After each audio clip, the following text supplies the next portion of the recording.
Welcome to our look back at Sanford and Son, the groundbreaking sitcom that redefined television comedy. Created by Norman Lear and adapted from the British series Steptoe and Son, the show followed the hilarious and often heartfelt relationship between junk dealer Fred Sanford and his patient yet exasperated son Lamont. With unforgettable characters, sharp wit, and cultural impact, Sanford and Son became a fan favorite, making Red Fox and Demond Wilson household names. But what happened to the incredible cast after the show ended? Who continued their careers in Hollywood, and who, sadly, is no longer with us? Join us as we take a deep dive into the cast of Sanford and Son, exploring their lives, careers, and where they are now.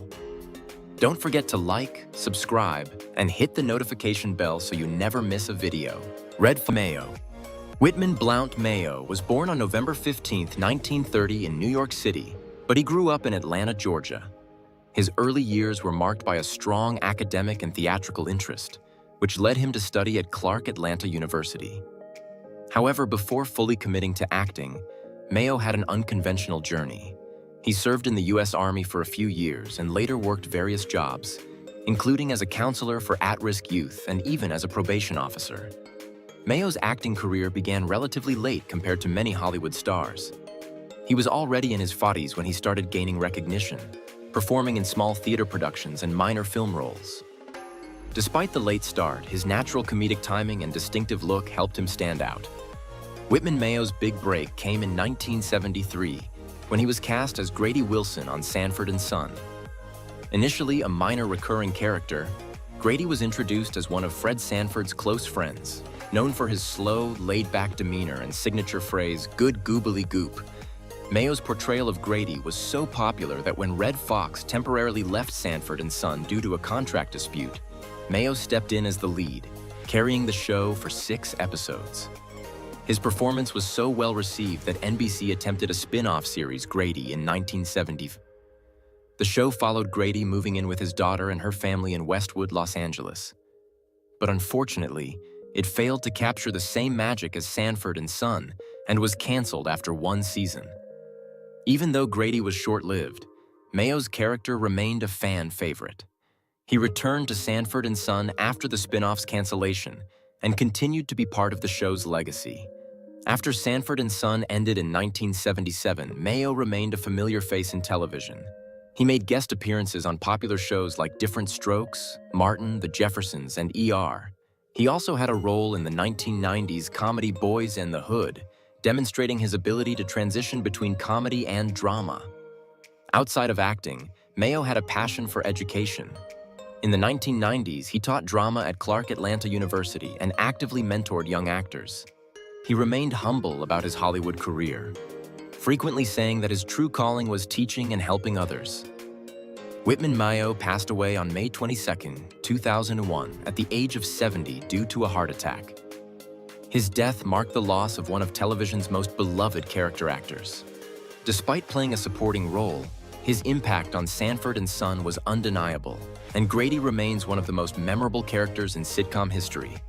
His signature expressions and humorous, carefree personality continue to bring laughter to audiences decades later. Lynn Hamilton was born on April 25, 1930, in Yazoo City, Mississippi. She later moved to Chicago, where she pursued her passion for acting. She studied at the Goodman Theater and began her career in stage productions before transitioning to television and film. Before her breakthrough role on Sanford and Son, Hamilton had already established herself as a versatile actress. She appeared in several television series and films, taking on supporting roles that showcased her talent for both drama and comedy. Lynn Hamilton joined Sanford and Son in its 3rd season as Donna Harris, Fred Sanford's kind-hearted and patient girlfriend. Unlike most of the characters in Fred's life, Donna was calm, reasonable, and genuinely cared for him, even when he was at his most stubborn and cranky. Her character was a stark contrast to Aunt Esther, who often clashed with Fred, while Donna offered him warmth and support. Despite Fred's frequent reluctance to commit to marriage, Donna remained an important part of his life, often serving as the voice of reason when Fred got himself into ridiculous situations. Fans loved Donna because she brought a different energy to the show. While Fred was often rude to her in his typical comedic fashion, she never let his antics get to her. She had a quiet strength that balanced out the chaos of the Sanford household, making her one of the most endearing characters in the series.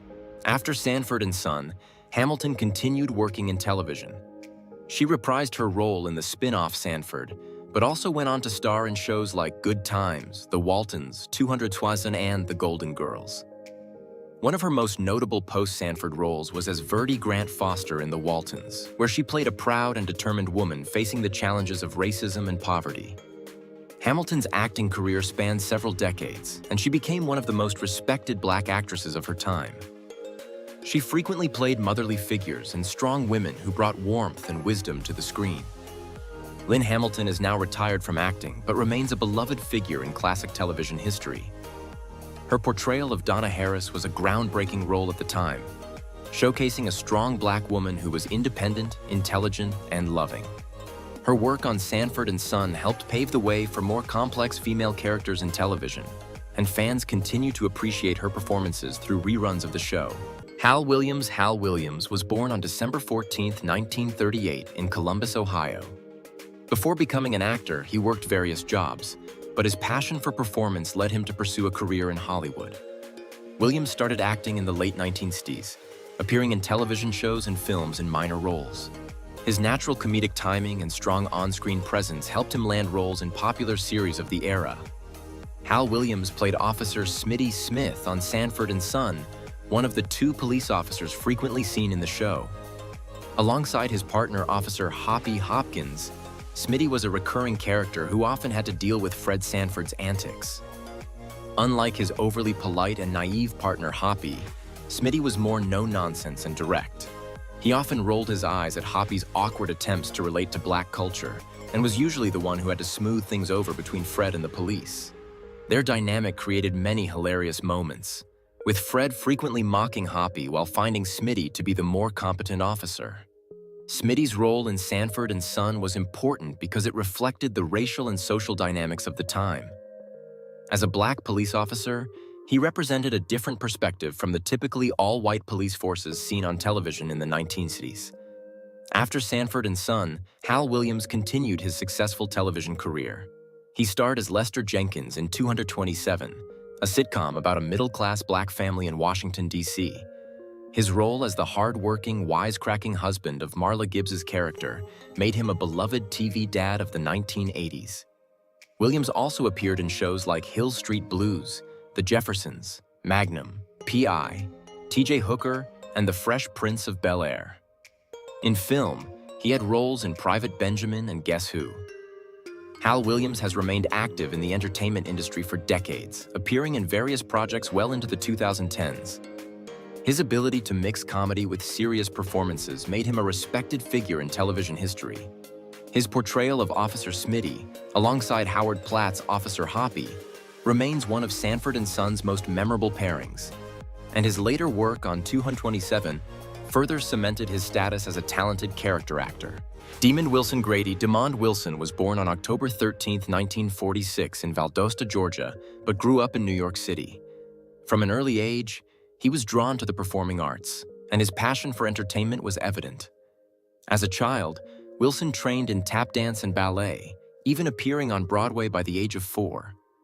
However, before fully committing to acting, he briefly served in the U.S. Army during the Vietnam War, where he was wounded. His military service left a lasting impact on him, shaping his perspectives on life and spirituality. Upon returning to civilian life, Wilson pursued acting seriously, appearing in small TV roles and stage productions.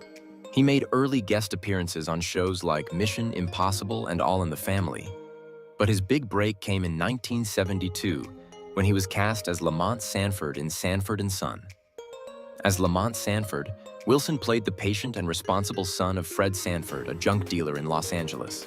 The show's dynamic was built on the hilarious father-son relationship, with Red Fox's character constantly faking heart attacks and calling out to his late wife, "I'm coming, Elizabeth." Meanwhile, Wilson's Lamont played the straight man, often exasperated but still devoted to his father. Wilson's chemistry with Fox was undeniable. While Fox was known for his improvisational skills and sharp wit, Wilson balanced the duo with his steadiness and charm. This contrast helped Sanford and Son become one of the most beloved sitcoms of the 1970s. The show tackled themes of race, family, and financial struggle, all while delivering brilliant comedy. Behind the scenes, Wilson and Fox had a complicated relationship. While they respected each other as actors, tensions sometimes arose due to Fox's unpredictability and contract disputes with NBC. Despite this, the two remained a legendary on-screen pair. When Sanford and Son ended in 1977, Wilson struggled to find another role as iconic as Lamont. He continued acting, appearing in TV shows like The Love Boat and The New Odd Couple, but nothing matched the success of his breakout role. In the 1980s, Wilson took a dramatic turn in his life. He became a minister and dedicated himself to Christian teachings. He left Hollywood and began preaching, eventually becoming a published author on faith-based topics. Over the years, Wilson occasionally returned to acting and interviews, reflecting on his time in Sanford and Son and his complicated relationship with fame. Though he distanced himself from Hollywood, he remains a respected figure in the entertainment industry. Wilson's portrayal of Lamont Sanford is still beloved by fans. His character represented a young black man trying to build a better life while respecting his family's past. While he chose a different path later in life, his work in Sanford and Son remains a key part of Nathaniel Taylor. Nathaniel Taylor was born on March 31, 1938 in St. Louis, Missouri. Like many actors in the 1960s and 70s, Taylor had a humble beginning, working hard to break into Hollywood. He initially worked behind the scenes in television and film before getting his shot as an actor. Taylor's early roles were minor, but he quickly proved he had a natural talent for comedic timing. His first major break came when he was cast in Sanford and Son as Rollo Larson, a character that would define his career. Nathaniel Taylor played Rollo Larson, Lamont Sanford's street-smart best friend. Rollo was known for his flashy outfits, smooth-talking attitude, and laid-back personality. He often tried to influence Lamont into making risky decisions, which frequently put him at odds with Fred Sanford, who saw him as a bad influence. Rollo's interactions with Fred were some of the funniest moments in the series. Fred never missed an opportunity to call Rollo a thug or accuse him of trying to lead Lamont astray, despite Rollo often proving to be more responsible than Fred gave him credit for. The dynamic between Fred, Lamont, and Rollo created some of the most entertaining storylines in the show. Although Rollo wasn't a main character, he was a beloved part of the Sanford and Son universe. His cool, confident demeanor and stylish wardrobe made him stand out, and many fans saw him as one of the first representations of a cool black character on television. After Sanford and Son ended, Taylor reprised his role as Rollo in the short-lived spin-off Sanford Arms and Sanford. He continued acting throughout the 80s, appearing in shows like 227 and What's Happening, as well as in films like Willie Dynamite, where he played a more dramatic role. In addition to acting, Taylor eventually transitioned into working behind the scenes, including roles in production and stage management. While he remained connected to Hollywood, he lived a quieter life than some of his co-stars, choosing to focus on family and mentoring young actors. Nathaniel Taylor passed away on February 27, 2019, at the age of 80 due to a heart attack. His portrayal of Rollo remains one of the most iconic roles in sitcom history, and Sanford and Son fans still remember him as Lamont's smooth-talking, fun-loving best friend. Even though he wasn't the show's lead, Taylor's impact on Sanford and Son was undeniable. Rollo represented a different kind of black character on television, a young, stylish, and confident man who added a layer of depth and comedy to the series. Lynn Hamilton, television history. Sanford and Son left an unforgettable mark on television history. Its sharp humor, social commentary, and incredible performances made it one of the most beloved sitcoms of all time. The talented cast brought these iconic characters to life, and while some have passed away, their legacy continues to inspire fans old and new. Which character was your favorite? Let us know in the comments.